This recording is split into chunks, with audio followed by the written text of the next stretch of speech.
どうもコウタです。そして木村です。木村さん、どうもはじめまして。はじめまして。さあ皆様、マルナカホームに新しい仲間が増えたということでご紹介したいと思います。木村さんでございます。よろしくお願いします。2026年木村の年にしようということで新築の営業のチームに今入って、じゃあよしこさんとか常さんとかと一緒にじゃあ今、動き始めたということで、じゃあもう新築の家を作るってことですか？そうですね。もうデザインとかもする。そうですね。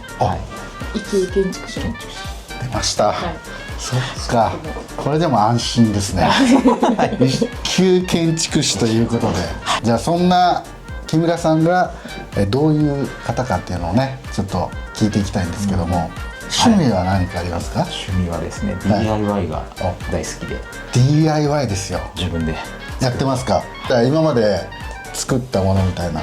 最近はウッドデッキを家で作ったんですけど、ウッドデッキを家で DIY はなかなかできないですよね。資格もあるんですよね。あ、そうなんですか？一応DIY リフォームアドバイザー。こういう資格があるんですか？あ、それもじゃあ取ってね。民間の方なんですけども。じゃあ例えばお客様が住んだ後にこうしたいんだみたいなのちょっと自分で作れないですかとかも、じゃあアドバイス。そうですね。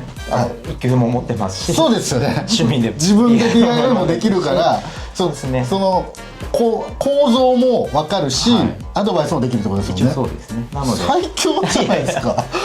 でも楽しみたいお客様は自分でね作っていただくのもいいと思うので、そこはアドバイスはできるので、楽しみは分かるので。そうですよね。ご主人のウッドデッキまでならできますもんね。そうですね。できますので。そうですよね。そのウッドデッキを作ってるのをご自身で撮ってたんですよね。どこにも出すつもりはなかったけど、そのウッドデッキができるまでをまとめてるんですよね。女子スタッフがざわついたんですよ。なるほど。プロじゃないですかみたいになったんですね。やりたくなるんですよね。そうなんですよ。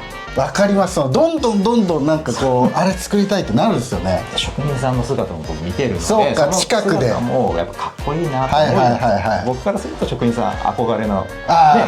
それ形にしていくっていうことですもんね。だからせめて自分のところはちょっと自分でやらして。若干気持ちは分かりました。その職人さんの。分かりました。分かりました。でもすごいなっていうリスペクトが生まれて。それはやっぱいいことですよね。